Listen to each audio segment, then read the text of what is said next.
Welcome to the Tipping Point Show. I'm Jimmy Evans. I welcome you to this very special program because this is Christmas week. I'm here in my office and I want to say Merry Christmas to everyone. I hope you had a great Christmas holiday with your family. I have a short interview we're going to show you today, and I have some updates and exciting news at the end of this interview. I want you to stay tuned because I'm going to tell you some things that are very exciting that are coming up. But Ron Cantor, I talked to him recently. He's the president of Shalanu TV in Israel, which is a 24/7 Hebrew-speaking Christian program, a Christian channel that reaches the Jews in that area of the world. Very important network. He's also the Israel director for God TV, and he is a Messianic Jew. He's lived in Israel for 20 years, and he has a very interesting perspective on the things that are happening in Israel right now. And we're going to go to this interview with him, and just remember, stay tuned. I've got some exciting news for you, and I want to talk to you about some things after this interview.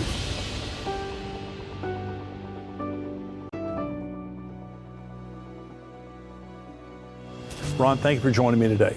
It's great to be with you guys. We're going to talk for just a minute because you guys live in Israel, and you've lived there for the last 20 years. And we were talking before we went on air here just about how bad it is in Israel. Talk about the spirit of what's going on right now in Israel, what you guys are experiencing. Well, it's just been really, really difficult. We've lived in Israel 20 years. My wife was born there. She's a native born Israeli Messianic believer.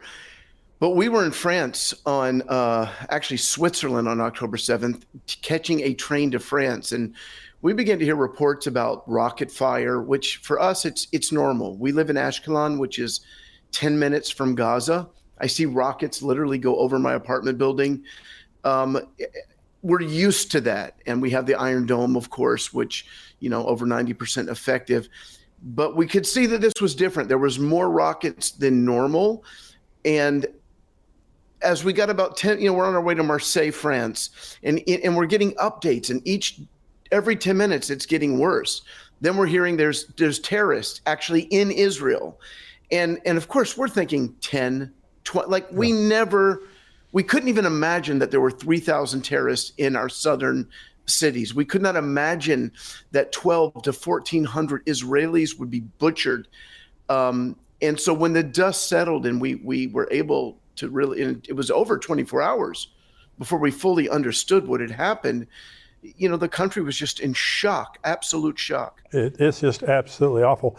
The anti-Semitism in the world right now, I believe, is unprecedented in the history of the world. There's always been anti-Semitism to some degree, but not on this scale. And this is an article. It says, Israel issues severe travel warnings to dozens of countries amid rising anti-Semitism. And I'll read just a little bit of this article. It says, the National Security Council on Monday updated travel warnings for dozens of countries amid rising anti-Semitism around the world as Israel fights the Hamas terror group in Gaza. Several countries in Western Europe, including the United Kingdom, France, and Germany, South America, including Argentina and Brazil, along with Australia and Russia, were raised to level 2, which recommends that Israelis take additional precautions while there. A number of countries in Africa, including South Africa and Eritrea, and in Central Asia, including Uzbekistan, Kazakhstan, and Turkmenistan, were raised to level 3, which recommends postponing non-essential travel. And what it's saying here is Jews aren't safe around the world. Do you feel that way? I mean, you're Jewish. Do you feel that way? I know you're Messianic. I feel safer in Israel than I do. I'm in the States right now. I feel safer in Israel. I was nervous about leaving Israel because of what I'm reading around the world. We were on our way to England about 2 weeks ago. I was going to be speaking at a rally of believers for Israel. And as I'm leaving Israel, I'm reading the reports about in London that Jewish people are being attacked on the streets. I don't typically wear a kippah, Jewish head covering. But I determined I would. I was so angry. So I get on the airplane and I'm wearing my shirt that says free the hostages, bring them home now. And I'm wearing a kippah. And I landed in England and I went, I kept it on and I went to the hotel. When I went into the hotel, the people that worked at the hotel, out of concern for me, they were saying, take that off. You don't want to wear that in London. Wow. They were nervous for me. Of course, I didn't listen to them because I'm just a little bit angry at that point. But that night, my wife and I, we went to be with other Jewish people, not believers, a traditional Jewish synagogue, and they had a meal afterwards. They invited us to stay, and they one of them, who was originally from Israel, who said, "Pachad nafal aleinu," fear has fallen upon us, the Jews of London. So I would agree with you. What we're seeing is unprecedented. There's a professor out of Cornell University, and he said, he videotaped him saying that he was exhilarated and excited Yes. when he saw the Hamas attacks on October 7th. So we've never seen Jew hatred like this since the Holocaust. No, but I think the difference today is this is the same level as the Holocaust. It's just worldwide. It was on the campuses in America during World War II to some degree, that it was infecting the world. But this is the world of the end. It's the ridiculous story of the Bible is that at the end there's going to be this tiny little nation in the Middle East that the world will hate so much. That's the ridiculous story until you live in it right now. Right. And you see the spirit.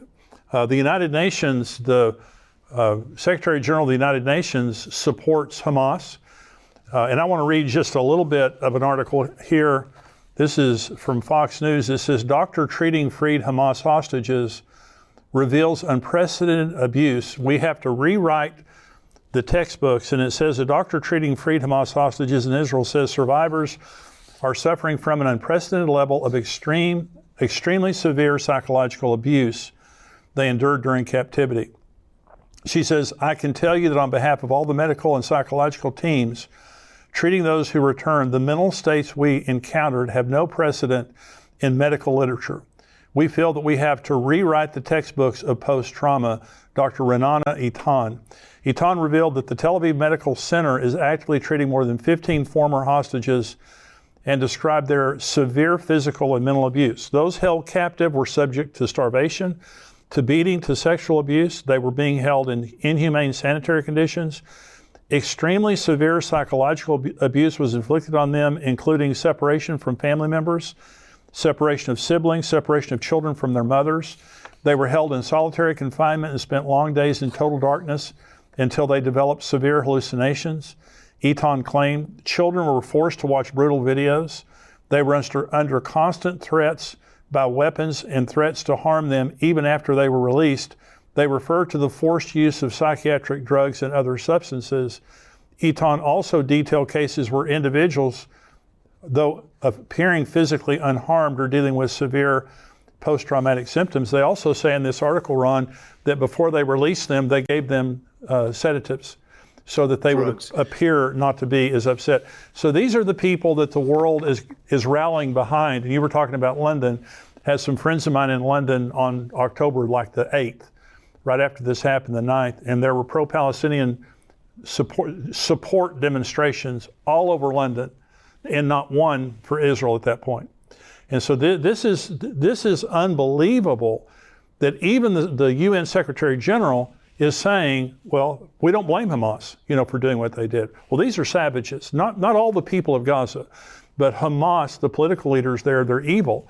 And the difference, the Palestinian Authority is bad enough, and they have not condemned the attacks of October 7th. But Hamas, from their beginning, has been wanting to eradicate the Jews. So this is an existential threat to Israel. Yeah, and I had the opportunity to see the footage.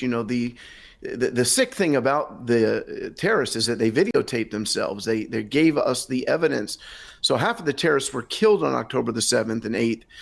And Israel was able to extract the footage from their cameras, and they put together 45 minutes of the most brutal footage you can imagine. They first showed it to international journalists, and then to Knesset members, parliament members in Israel. And if you saw them come out of that screening, they were undone.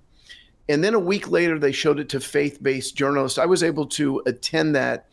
And Jimmy, what I saw was unbelievable. I saw a father and his two boys running to their safe room, which was in their backyard, and because they just think it's rockets. And then you see 3 Hamas terrorists jump over the fence, and they throw a grenade in the safe room. The father stumbles out, and then they shoot him dead. They grab the 2 living children, take them in the kitchen, sit them down. They're in absolute shock. They're screaming. They've seen their father killed. And the terrorist goes to the refrigerator to get something to eat like it's nothing. I saw and this is graphic, I have to warn people, but I saw them try to behead a person with a garden tool, with a hoe. But the thing that was most insidious about the footage that I saw was the pure joy in the terrorist countenance. Like, this was the greatest thing. And they're killing, they're maiming, they're cutting limbs off, they're in sexual crimes that you can't even imagine, and they are so happy about it. There was one terrorist who took the phone of a woman that he had just killed, and he calls home. You can find this footage on YouTube. And he calls home to Gaza and he says, "Mom, Dad, your son is a hero. I killed 10 Jews with my bare hands." And his parents say, "God bless you, my son. We wish we were there with you." And he's saying to them, "Your son is a hero. Your son is a hero." The pure joy. And it was a bloodlust. It was barbaric, demonic. It was the worst thing I ever had to endure watching. I mean, this is as horrific as it seems. This is prophesied. Psalm 83 talks about a conspiracy of nations immediately surrounding Jerusalem, and they say, "Let us come and cut them off, that they may be a nation no more." That's exactly what they're saying right now. In Iran is behind all of this, and they want to destroy the nation of Israel. So Israel right now is surrounded by enemies who want to destroy them. They don't want just a war. They want to eradicate the Jews. So all the people watching, I pray that there's no one watching that sympathizes with Hamas. If they're evil, what they're doing is evil, and we need to be praying for the Jews and standing with the Jews. Why did you write this book? I remember my wife and I were in Eilat, the southern city. It's kind of our tourist city, and we were vacationing, and it was right in late February. And we're watching the news in Hebrew, and we suddenly realize that this coronavirus thing is a big deal, that it's going to spread worldwide. And it was about 2 weeks after that, I was just sitting on my couch. It was a Saturday afternoon, and I said, "Lord, is there anything you want to say to me about this?" And I don't even know why I did that, because I'm not somebody who views myself as a prophet, or that I would have a word for the nations, or, but he said to me, "Be ready." And as soon as he said that, I opened up to Matthew 24 and I began to read the Olivet Discourse, where he's talking about the end times, and he talks about earthquakes, famines, and plagues, pestilence. And these things, he said, are the beginning of birth pangs. And I wrote down at that time, I said, if we're entering in the end time birth pangs timing, then over the next few years, we're going to see more and more crazy catalysmic things happening in planet Earth. Hope you're enjoying this, and I want to remind you to subscribe to this channel. Hit the subscribe button if you haven't done that yet. That just means everything that we put out, you're going to be able to get it here on YouTube. Hit the like button so other people see what we're doing here and they get this information also. And I just want to remind you, for $7 a month, you can become a subscriber of endtimes.com. You get the entire show here every week without commercials. Mark Hitchcock has a podcast that comes out on Thursday. Fantastic podcast. You get that entire podcast without commercials. Also, Brian Schrager, our new Israel correspondent. You'll get his podcast that comes out every Friday with breaking news, what's happening in Israel right now. All the articles, everything else that we have that comes out all week long, $7 a month. You'll be able to get that. You help us. You support this ministry, but also you help yourself. You bless yourself. And you also, this time of year, want to remind you, give a gift subscription. Maybe you're a subscriber already. Give a gift subscription. It may be a real blessing to someone that you would give a gift subscription to and really help and encourage them. But God bless you. We hope this is a blessing. We'll go right back now to the show. And Jimmy, if you just look back at the past 3 years, so many crazy things, from earthquakes in Turkey and Morocco, the explosion of the port in Beirut, the war in Ukraine, in Russia, of course, the October 7th attack. The 2020 election in America was unprecedented. No matter what you think about it, everything that took place was not normal. It's things that we've never seen before. So that was in March. By the time June had come around, I felt like I had chapters for a book. And in July, I took 3 days and I wrote Birth Pangs. And it really is a book meant to equip people for the end times so they don't panic, so they don't give into fear, so they trust the Lord. For us in Israel, we have nothing, no one but the Lord. That's right. The nations have turned against us. And the universities, the UN, everyone's against us. And I'm hoping that it pushes us to the Lord. But there's a chapter in Birth Pangs that's probably the most important right now. Now, I wrote this in July 2020, and the title of the chapter was this: Israel will be the new abortion. Yes. And what I meant by that is that as polarizing as abortion has been since 1973, you're either pro-life or you're pro-choice. There's not much middle ground. And I said that the days are going to come when not just believers, when the world is going to have to take a stand either for Israel or against Israel. And I tie that into the prophecy about the sheep and the goats. Yes. Because a lot of folks don't know, but that's a prophecy, not a parable. That's right. And Jesus comes back and he's in Jerusalem and he summons the nations and he says, how did you treat my physical brothers and sisters? It's about how the world treated the Jewish people, and we're in it right now. This issue right now, you talk about abortion, how polarizing it is. You think about being at Thanksgiving or Christmas with your family. Those are the kind of discussions you don't want to have with a lot of your family members because they're so polarizing. Now it's Israel. The issue is Israel. Yes. And it's a worldwide issue. Everyone has taken a position on Israel. And if you're for Israel, you got a target on your chest. It's an inflammatory. That's why we're reading the article about, the travel warnings that and you're saying you feel safe in Israel. Israel's the only safe nation on earth right now for Jews. I know it's not physically safe as it used to be, but just, morally safe and spiritually safe, you're protected. What your chapter on dress rehearsal? Talk about that just a minute. During coronavirus, as you know, everybody became an expert overnight. Everybody had an opinion. I would get emails every day. You've got to watch this video. But I felt it was a dress rehearsal, because the day is going to come when the governments of the world, the kings of the nation, they hate God. Psalm chapter 2 talks about the kings of the world, being angry at God, angry at his anointed one. And there will be worldwide persecution of believers. There will be a time when they won't just be saying, you can't go to church, but they're going to want to cut our heads off. Right. And so during coronavirus, it was kind of a dress rehearsal because we're out of it now, and we can see that there were some probably governments, maybe in California, that went a bit overboard. Yeah. But for the most part, I think government officials were just terrified.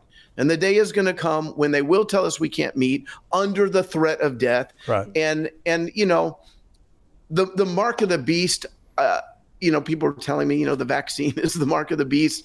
The mark of the beast is going to be a loyalty pledge. Yes. To the Antichrist. Now, your ministry, you have a Hebrew gospel channel, Shalanu TV. Tell us about that. Tell us what Shalanu means. Tell us about your TV channel. Well, the word Shalanu means ours. And a few years ago, I was approached by the head of one of our cable companies in Israel, and he wanted to bring God TV onto cable. And I said, I'm not interested. I'm the regional director for God TV as well. So that's why he called me. And I said, well, I'm not really interested. He said, why not? I said, this is a Hebrew-speaking country. Why do I want an English station? I know you want the money for that, but I want to reach people. I said, I'll tell you what, if we can do it in Hebrew, I'm interested. And I thought that was going to be the end of the conversation. And he said, let's do it. And I said, no, you don't understand. This is going to be so controversial. I'm trying to talk him down, but he convinced me that we could do it. So we raised the funds, we got everything together, and we birthed Shalanu TV. And within 1 week, all hell broke loose against us. There were over 200 headlines worldwide, about how we had lied, we had deceived. My face was on, and it's not how you want to become famous. And it was right when people were wearing masks. I was the happiest mask wearer in the world because I didn't want anyone to see my face. But Shelanu means ours because we're saying to the Jewish people, Yeshua hu echad me'itanu. He's one of ours. He came from Israel. Salvation is from the Jews, and it's to the Jew first. And so we're trying to present to the Jewish people in Hebrew. All of our presenters are native born Israelis. I'm rarely on my own TV station because even though I'm fluent in Hebrew, I'm American by birth. Right. And so we have testimonies, we have music, we have teaching, and we have people coming to faith. They're hearing the gospel. And particularly right now, Israelis they're scared, they're terrified. If you don't have God right now, your only option is to be terrified. Absolutely. I just read about a soldier who came home and told his parents, he said, Mom and Dad, I've never seen people open in my unit. You know, because when you're in reserves, you're in the same unit for 20, 30 years. You keep going back and meeting with those same people. And he said, suddenly after October 7th, people are open. They're asking me questions. And he grabbed a bunch of Hebrew New Testament and he took them back with him to the army. So, Jimmy, I think we're getting ready to see a real harvest in Israel. And so Shelanu TV is ready in Hebrew with books, we have evangelists that engage people online. So we're not just a TV station, we are an evangelistic ministry. Where can people go to find out more about Shelanu and also about your ministry? Okay, if you just go, the easiest thing to remember is my name, roncantor.com. You can learn about Shelanu TV there. You can learn about Messiah's Mandate. Since October 7th, my wife and I, we have been going to meet with soldiers. We've hosted cookouts for soldiers. We have sent tens of thousands of dollars to survivors. That's a word, by the way, Jimmy, that we haven't used since the Holocaust, right. Calling somebody a survivor. And we have been sending thousands of dollars to different, because they've had to leave their homes. Their homes have been burnt down. Some whole communities have been destroyed. So we're partnering with believers. The scripture the Lord gave me just after October 7th, I said, Lord, you know me, I'm an evangelist. I want to share the good news. He said, Matthew 5:16, let your light shine before men so that they may see your good works and glorify your Father in heaven. So thanks to folks from all over the world, we've been funded so that we are able to shine our light. And we tell people all the time, the money that we're giving you comes from Christians all over the world who love Israel. And it means so much to them when they hear that. You're doing a great work, Ron. And thank you for being on the show today. I do pray blessing on Shelanu and you guys, your family. But what you said is exactly what we've been praying over and over on this show, and that is that this will result, October 7th, as horrible it will result in a revival among the Jewish people. Amen. Amen. And Ron, God bless you. Thank you for being here. Thank you so much. And thank you guys for watching today. We'll see you here next time on Tipping Point. Well, I hope you enjoyed that interview from Ron. It's kind of painful to watch, and certainly it's painful to hear a lot of what he's talking about related to the people in Israel, but it's the truth of what's happening, and we need to continually pray for Israel. But one of the great things that Ron is saying is that a lot of people are getting saved, that God is using this as an opportunity to open a lot of people's hearts to the Lord. So that's an exciting thing. But what a great ministry that Ron has in Shelanu TV over there in Israel right now. I want to give you some updates, some exciting news about things that are happening, things that are going to be happening here at endtimes.com. And we so appreciate all of you that support us, all of our subscribers, all of our supporters. And we want to continue to improve our site and our services to bless you, to meet your needs, to give you what you're looking for. And so what you're going to be seeing is kind of a new lineup starting next week. We're going to have Good Word on Sunday. And then on Monday, I'll be doing an update, a news update, just kind of an impromptu news update from my home, talking about some things that are happening in the news and things that interest me and things I think are important. And then we have Mark Hitchcock, we have Brian Schrager, we have all the different people, and we're going to be shifting that around a little bit. And I think you're going to like it. Also, I'll be doing some live Q&A for subscribers on Friday. We have the written questions that we answer on Fridays, but I'll be doing some of that live now. So I'll be doing live questions some on Fridays and so on and so forth. So we're shifting things around. You'll need to see a new set. We're changing the set of Tipping Point. We believe it'll be a better set for you. We also have a studio audience. I know a lot of you have been wanting to come and be a part of our studio audience. We haven't had a studio audience before, but we're going to start. That's going to be happening very soon. We're going to give you the details as soon as we get everything ready. We've got some things we've got to get ready for that, but we would love to have you. We're here in Southlake, Texas, but if you're here in Southlake or the DFW Metroplex, or you're wanting to come and visit or whatever, we would love to have you be part of our studio audience. As soon as that happens, we'll tell you the link that you can go to, because you do have to sign up to be a part of our studio audience. But we love that. The conference is coming up. Our Tipping Point Prophecy Conference is coming up on September 21st, but it's going to begin now on Friday night, September 20th, and go through September 21st. We haven't had the Friday night before, but we're adding that. We appreciate Fellowship Church, Pastor Ed Young, for letting us add on to the conference. But we also have a new speaker. Now, all the same speakers are coming back next year. Jonathan Kahn, myself, Billy Crone, Mark Hitchcock, we all have Pastor Ed Young, all the same great speakers. We're adding Max Lucado, and I hope you've seen him. He's a dear friend of mine, wonderful speaker, and also a prophecy expert, but also Jack Hibbs. Jack Hibbs, I know many of you are familiar with him, the phenomenal ministry, phenomenal speaker, and he will be with us as a part of our Tipping Point Prophecy Conference. Now, I say that, you need to go online and sign up. We're not raising our prices, we're just raising the quality of the conference, and I hope you appreciate that. And so, in fact, for a lot of the seats that are in the back of the first floor and up on the balcony, we've actually lowered the price of those seats. And so if you're going to come to the conference, you need to go right now to endtimes.com. You can see the prophecy conference right there at the top of the page. Click on there and you can buy your seats, but you need to do that because it will fill up this year. I want to say thank you for being a part of this ministry. We hope that this blesses you. That's why we do what we do. It's a passion for me. I absolutely love encouraging people and educating people about the times that we're living in. This site exists, our ministry exists for that purpose.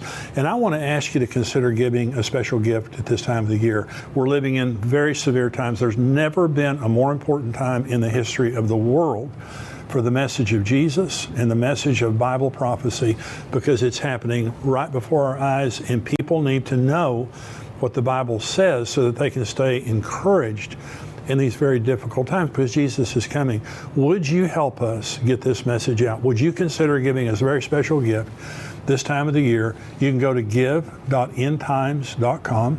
You can give a one-time gift, any amount. Nothing's too small, nothing's too large. We appreciate everything that all of you do. And we know that some of you, the Lord has blessed you, and this ministry has blessed you, and you have the opportunity to give. Would you consider giving to us? Because everything that you give helps us to expand this ministry and to reach more people with the gospel and with this message of Bible prophecy that so many people need. They're so anxious. Some people are suicidal. They're hopeless. They need to know that God has spoken about these times and that Jesus is coming, and there's reason for us to be encouraged even in these times. Go to give.endtimes.com. You can give a one-time gift. You can also give a recurring gift. Make your gift come back every month. We love that. It's such an encouragement to us here. Thank you. Please consider helping us if you would at this time of the year. It is such a blessing to us. Again, thank you for being a part of this ministry. Thank you for joining us today, and I'll see you next time